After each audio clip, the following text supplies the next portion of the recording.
Bom dia, igreja. A paz de nosso Senhor e Salvador Jesus Cristo. Estamos de volta após 10 dias de férias e vamos prosseguir na nossa revista Práticas Bíblicas. Semana passada, o irmão Cleuber adiantou uma lição em nosso lugar e hoje nós vamos para essa outra lição da revista, a Igreja e o Ministério de Reconciliação. Como é preciosa essa lição e como é precioso esse ensino. Logo no início da nossa revista, nós vimos que a palavra igreja, ela não se apresenta nos evangelhos, mas não significa que não há indicação da mesma. Nós vimos ali algumas palavras usadas como referência ou até como metáforas, como diz o autor, para o termo igreja, como videira, lá em João capítulo 5, 15, versículo 5, e rebanho, em João capítulo 10, versículo 6. Antes da gente entrar propriamente no tema da lição, a igreja como o Ministério de Reconciliação, o autor nos propõe passar por 3 fundamentos, ou por 3 pilares, melhor dizendo, antes de entender o Ministério da Reconciliação. E o primeiro pilar que ele diz é o pilar do fundamento. Quem é o fundamento da igreja? Mateus, capítulo 16, versículo 18. Também eu lhe digo que você é Pedro, e sobre esta pedra edificarei a minha igreja, e as portas do inferno não prevalecerão contra ela. Este é um texto que nós já sabemos que, mal interpretado, até construiu uma doutrina extra-bíblica. Mas o que nós sabemos é que Jesus está se referindo aqui à sua igreja no sentido universal. Não é sobre construção humana e nem é sobre uma organização humana. O que Jesus está nos ensinando aqui é a respeito de uma promessa para a sua igreja, a Igreja Cristã Universal, dentro da sua indestrutibilidade. Isaías 44, versículo 8, nos aponta para isso. Não fiquem apavorados, nem tenham medo. Por acaso não revelei e anunciei isso a vocês muito tempo atrás? Vocês são as minhas testemunhas. Será que há outro Deus além de mim? Não, não há outra rocha que eu conheço. Então, a rocha, a pedra angular, a pedra inaugural da igreja do Novo Testamento não é Pedro. Que isso, pastor? Mas aí eu já aprendi tanto. Não. Se você for prosseguindo na leitura do Novo Testamento, não vai ficar nenhuma dúvida, nem quanto ao fundador, nem quanto ao fundamento da igreja. O fundador da igreja, do Novo Testamento, da igreja cristã, é o Senhor Jesus Cristo. E o fundamento da igreja é Cristo, o Salvador. 1 Coríntios capítulo 3, versículo 11. Porque ninguém, preste bem atenção, hein? Porque ninguém pode pôr outro fundamento além do que já está posto, o qual é Jesus Cristo. Só aqui nossa dúvida já estaria liquidada, mas Atos capítulo 4, versículo 11 nos diz: Ele é a pedra que foi rejeitada por vós, os edificadores, a qual foi posta por cabeça de esquina. Quem é a pedra fundamental? Quem é a pedra inaugural? Quem é o fundamento? Quem é o fundador da igreja? O Senhor Jesus. É o que Pedro está declarando aqui em Atos, diante do Sinédrio. Mas ainda podemos ler: chegando-se a ele a pedra que vive, rejeitada sim pelos homens, mas para com Deus eleita e preciosa, também vocês, como pedras que vivem, são edificadas casa espiritual, para serem sacerdócio santo, a fim de oferecerem sacrifícios espirituais, agradáveis a Deus, por meio de Jesus Cristo. Por isso está na Escritura: eis que ponho em Sião uma pedra angular, eleita e preciosa, e quem nela crê não será envergonhada. Portanto, para vocês, os que creem, esta pedra é preciosa. Mas, para os descrentes, a pedra que os construtores rejeitaram, essa veio a ser a pedra angular. É o que Pedro está dizendo aqui na primeira carta, no capítulo 2, nos versos de 4 a 7. Então, o que fica bem claro para nós aqui, que não há dúvida quanto ao fundamento da igreja e nem qual é o fundador da igreja. Está muito claro que isto não aponta e nem se apoia sobre o apóstolo Pedro, visto que o próprio apóstolo nos tira toda a dúvida. Primeiro pilar, que o autor diz que nós precisamos entender claramente para falar de igreja no Novo Testamento, é a respeito do fundamento. E o fundamento da igreja é Cristo. Segundo pilar, a autoridade. Mateus capítulo 16, versículo 19. E eu te darei as chaves do reino dos céus, e tudo o que ligares na terra será ligado no céu, e tudo o que desligares na terra será desligado nos céus. De novo, o raciocínio errado do fundamento faz com que também alguns interpretem erroneamente a questão da autoridade que Jesus está dizendo aqui. Primeira coisa que precisa ficar claro é que não se trata de forma alguma de um poder arbitrário concedido a um homem, a um ser humano, ou muito menos a uma instituição ou organização. Trata-se como a igreja, na sua universalidade como igreja cristã, deve anunciar os termos, as condições não dela, mas que Deus determinou para ela a respeito do perdão dos pecados e a respeito de como os pecadores devem se conduzir. E isso precisa ficar muito claro, porque algumas pessoas entendem isso de forma tão errada. E elas acham que elas têm o poder de determinar quem está ligado a Deus, quem está ligado no céu e quem está desligado do céu e desligado de Deus. Embora aqui Jesus está se dirigindo a Pedro, isso é uma representatividade tipológica, mas isso não é uma exclusividade para Pedro. Jesus não está elegendo ele o chefe nessa condição. E isso fica muito claro quando nós lemos João capítulo 20, versículos de 21 a 23. Disse-lhes, pois, Jesus outra vez, os discípulos reunidos, os apóstolos: paz seja convosco. Assim como o Pai me enviou, também eu vos envio a vós. Aqui são todos os apóstolos. E havendo dito isso, assoprou sobre eles e disse-lhes: recebei o Espírito Santo. Aquele a quem perdoardes, os pecados lhe serão perdoados, e aqueles a quem os retiverdes, lhes são retidos. Aqui Jesus não está dando poder a um apóstolo. Aqui o que Jesus está deixando claro e o que está presente para nós aqui é a igreja incipiente, a igreja iniciante, como nós estudamos lá no início da revista.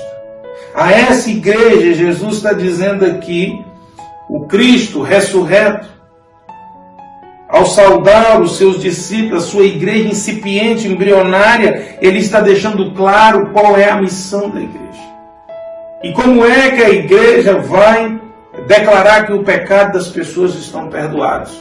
Pelo parecer dela? Não, pela obediência às Escrituras. E como é que a igreja vai dizer que aquela pessoa não está perdoada? É mediante a concepção dela, a vontade de um homem? Também não. É mediante o que está escrito nas Escrituras. Esse poder nunca foi delegado a homens ou a instituições. Essa autoridade repousa sobre a igreja quando ela obedece essa doutrina ou essa palavra. Primeiro pilar, fundamento. Segundo pilar, autoridade. E o terceiro pilar é realidade. A realidade da missão da igreja. A realidade de como essa autoridade vai ser exercida. E isso é muito importante para que nós possamos entender a nossa lição nessa manhã. Realidade. Mateus 18, de 15 a 18. Se o teu irmão pecar contra você, vá e repreenda-o em particular. Se ele ouvir, você ganhou o seu irmão. Mas, se não ouvir, leve ainda com você uma ou duas pessoas, para que pelo depoimento de 2 ou 3 testemunhas, toda a questão seja decidida. E se ele se recusar a ouvir essas pessoas, exponha o assunto à igreja. E se ele se recusar a ouvir também a igreja, considere-o como gentil e publicano. Em verdade lhes digo que tudo o que ligarem na terra terá sido ligado nos céus, e tudo o que desligarem na terra terá sido desligado nos céus.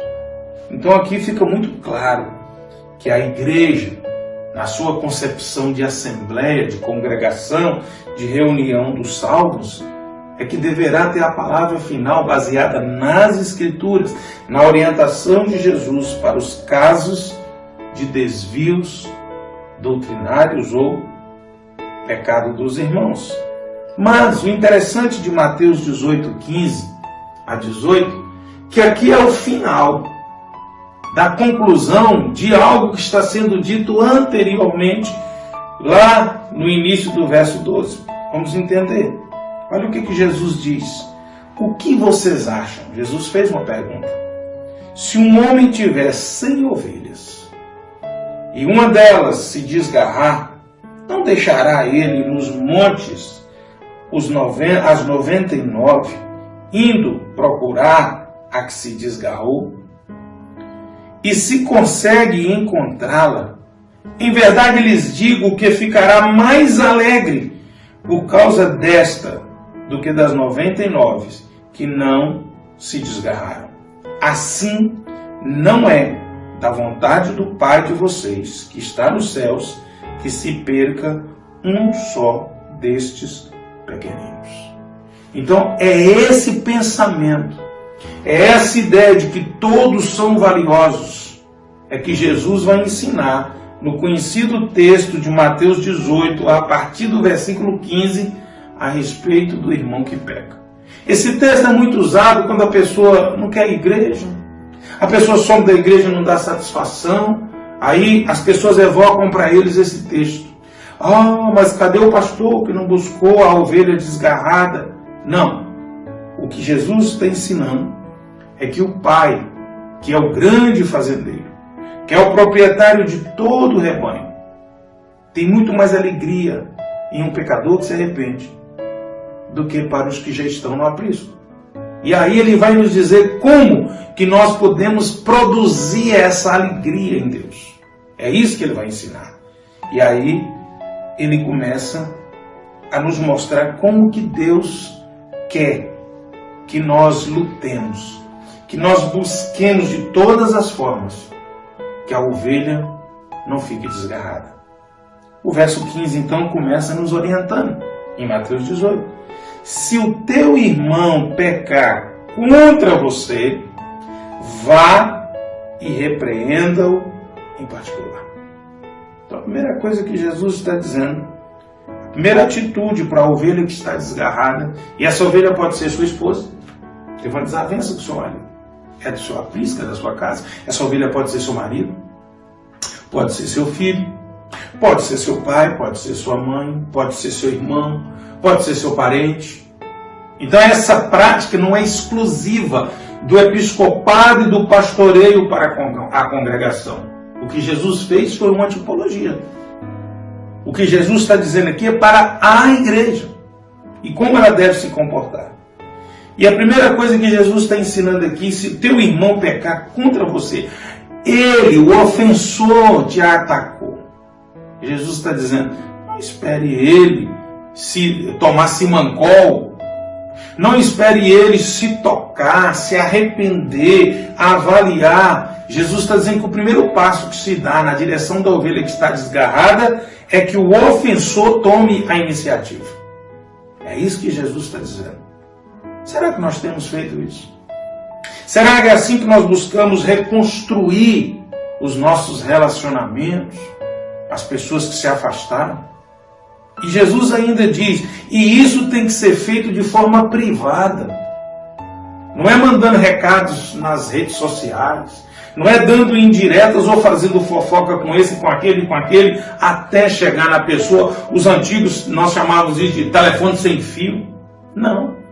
Jesus está dizendo, você tome a decisão de ir até o ofensor, o ofendido, o humilhado, o atacado, o agredido. Ele deve tomar essa iniciativa. Porque quando nós pecamos, o ofendido é Deus. Quando nós falhamos, o humilhado, o desprezado é Deus. Somos nós que fazemos isso. E é Ele que vem em nosso favor com a sua misericórdia, com o seu cuidado. Então por isso que Jesus está usando essa tipologia do pastor que vai atrás da ovelha que se desgarrou. Primeira coisa então que nós precisamos ficar cientes é que eu não dependo do outro se arrepender. Eu não dependo do outro cair em si. Sou eu que devo tomar a iniciativa e de forma privada, para não expor, para não humilhar, para não trazer problemas e danos maiores. Lembrando que quando nós fazemos muito estardalhaço, nós ainda podemos incorrer no segundo grande problema, que é o escândalo. E Jesus diz que ai daquele por intermédio de quem vem o escândalo. Então a gente deve tomar esse cuidado.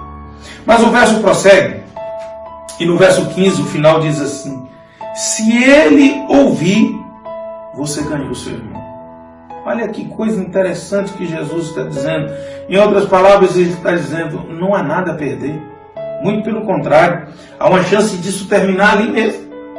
De forma privada, de forma particular, a coisa fica resolvida e você sai no lucro. Você ganha o seu irmão. O verso 16 então, que é o seguinte, diz para nós assim, mas se não ouvir, leve ainda com você uma ou duas testemunhas. Antes de sair por aí falando, antes de sair por aí fazendo qualquer coisa, lembre do princípio do testemunho que estava prescrito lá na lei. Deuteronômio 19:15.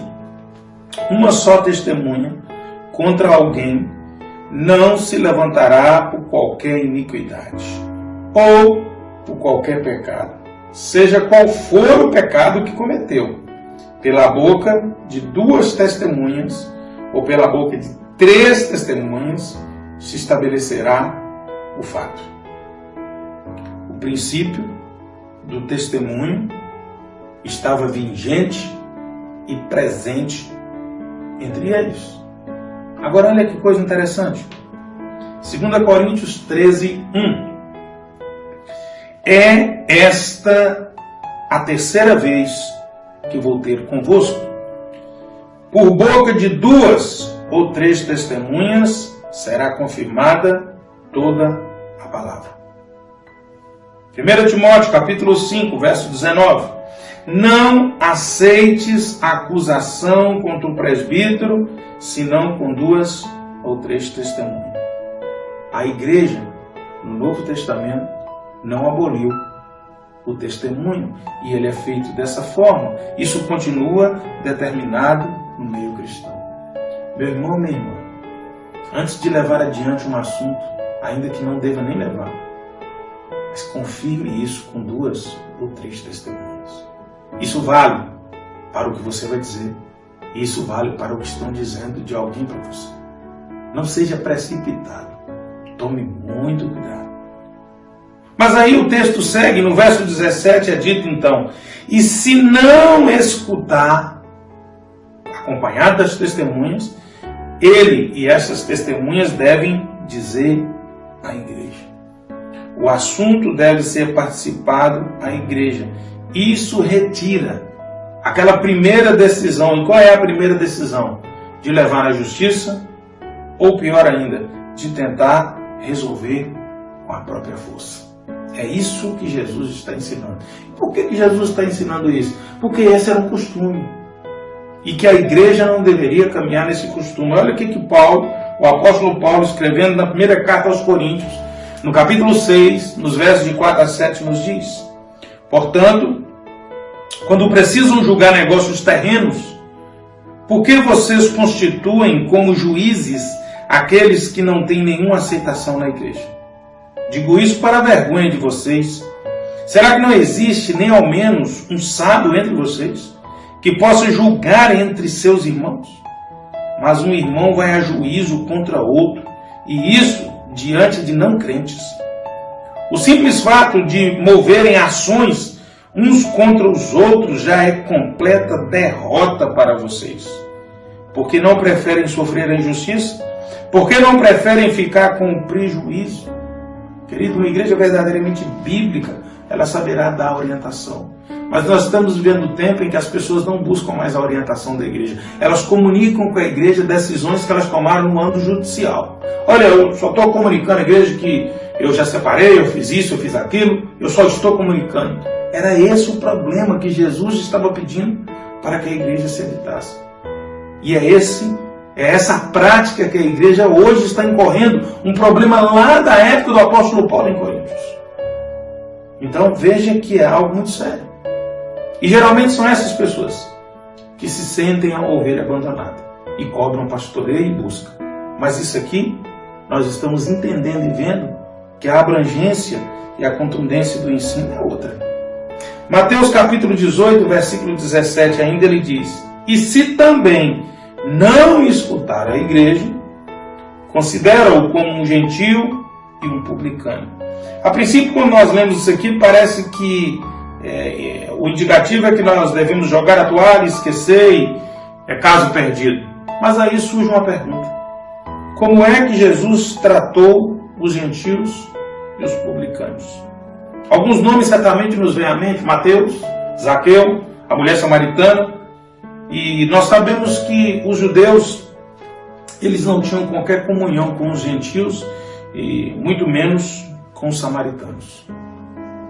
Sabemos também que os publicanos, eles eram os cobradores de impostos e que eles eram vistos até como traidores e pecadores pelo povo judeu, porque trabalhavam para Roma e acabavam por oprimir o povo. Então, como é que isso deve ser tratado? Aí nós vamos recorrer de novo a 1 Coríntios, capítulo 5, versos de 9 a 11. Na outra carta já escrevi a vocês que não se associem com os impuros.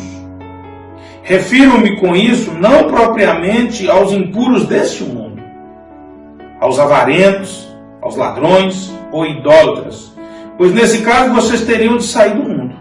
Mas agora escrevo a vocês que não se associem com alguém que, dizendo-se irmão, for devasso, avarento, idólatra, maldizente, bêbado ou ladrão, nem mesmo comam com alguém assim. O que é que está sendo ensinado? Que eu posso ter comunhão com essas pessoas que não querem mudar de vida. Agora, o que precisa ficar claro é que eu preciso me posicionar. A minha mensagem, A minha tônica, a minha ética, ela não pode mudar.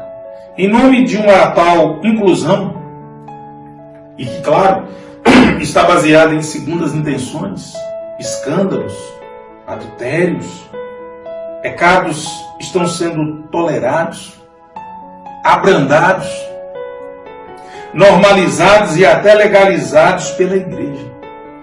Mas o que fica claro para nós aqui no relacionamento de Jesus com os publicanos e com os gentios é que Jesus se relacionou com eles para falar da vida que eles teriam com ele. E não o contrário. Jesus não se associou com eles para viver a vida que eles tinham. Basta lembrar do exemplo da mulher na beira do poço, a samaritana, no Evangelho de João, no capítulo 4. Jesus não passou a viver a vida que aquela mulher vivia. Jesus se revelou, Jesus mostrou o verbo vivo para ela e foi ela que veio para Jesus. Então o que nós precisamos entender quando a Bíblia diz considere-o como um publicano e como um gentil, mantenha relacionamento. Não precisa cortar o relacionamento. Agora, não vai ter o nível de relacionamento que teria se fosse irmão. E que nós não podemos querer que essa pessoa que rejeitou a palavra, que rejeitou a orientação da igreja também, ela quer ficar nessa posição, mas quer conviver como igreja, e aqui o texto é muito claro. Não devemos ter comunhão com aquele que, se dizendo irmão, continua praticando estes pecados. E aí nós chegamos no termo da lição propriamente dito, que é o quarto pilar, que é a reconciliação. E o que é, então, essa reconciliação? Eu, propositalmente, só quero ir até aqui hoje com você, porque esse é um assunto que eu quero falar com mais tempo com você. A igreja não foi chamada para ser tribunal. A igreja não foi chamada para ser casa de festa. A igreja não foi chamada para ser outra coisa que não fosse. A casa de oração que ministra o Evangelho da reconciliação. Mas isso, se Deus permitir, querendo Deus, se estivermos vivos, o faremos na próxima semana. Agora eu gostaria de orar com você. E talvez esses fundamentos, essa autoridade, essa realidade, talvez não esteja tão presente na sua vida. Mas Deus pode mudar isso nessa manhã.